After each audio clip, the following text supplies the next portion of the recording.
Andy from Flushmate here. Today I'm going to show you how to install the Flushmate Universal Handle Kit. Before you begin, make sure you read and understand the entire installation and owner's manuals. Because Flushmate systems are pressurized, make sure you completely shut off the water supply to the unit and flush it to release pressure. Failure to do so could result in damage or injury. You'll need a pair of pliers and a number 2 Phillips screwdriver. To do this installation, we'll leave the water to the Flushmate on. Let's start by removing the retainer clips, screws, and the flush rod from the vessel. Next, remove the original flush handle.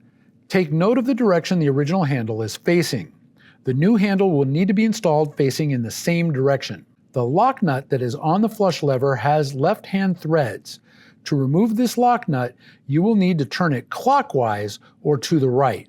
Pliers may be needed. With the original flush handle removed, look at the face of the handle bushing. The handle bushing is embossed with the word "up." Insert the handle bushing into the handle punch hole of the toilet tank, making sure "up" is in the top position. The included square bushing may be needed if there is a large space between the hole punch and the handle bushing. Now tighten the lock nut.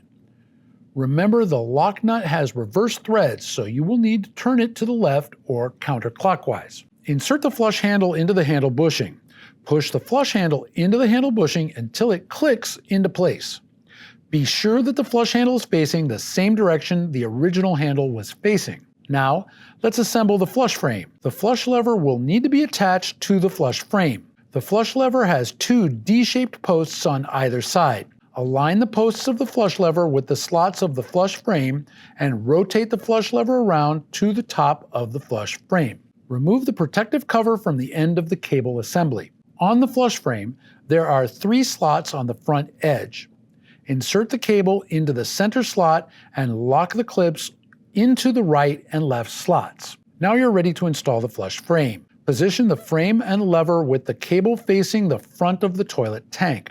Insert the 4 screws in the flush frame and tighten the screws. The toilet may begin to flush or run while you tighten the screws. Do not over-tighten these 4 screws. You may need to adjust the height of the actuator cap. Hold the actuator cap in place and insert your Phillips screwdriver. Loosen the set screw inside of the actuator cap. Do not remove this screw. Align the top of the lever with the top of the frame. With the set screw loose, turn the actuator cap clockwise or counterclockwise until the top of the flush lever is level to the flush frame. On the cassette, there is a diagram of the handle direction. You will need to match the handle diagram direction on the cassette to the flush handle direction. To attach the cassette to the flush handle, lift the flush handle to the up position and slide the cassette and guide it over the handle stem until it clicks into place. Use the flush handle to flush the toilet. If it does not push downward and flush the toilet, check the cassette orientation to be sure that it is in the correct position. The handle bushing could be in the wrong position, so make sure the word "up" is in the top position. The installation of the Universal Handle Kit is now complete. For other troubleshooting videos and how-to videos, visit our website at flushmate.com/resources. For technical support and resources, you can contact Flushmate using the information below. Thank you.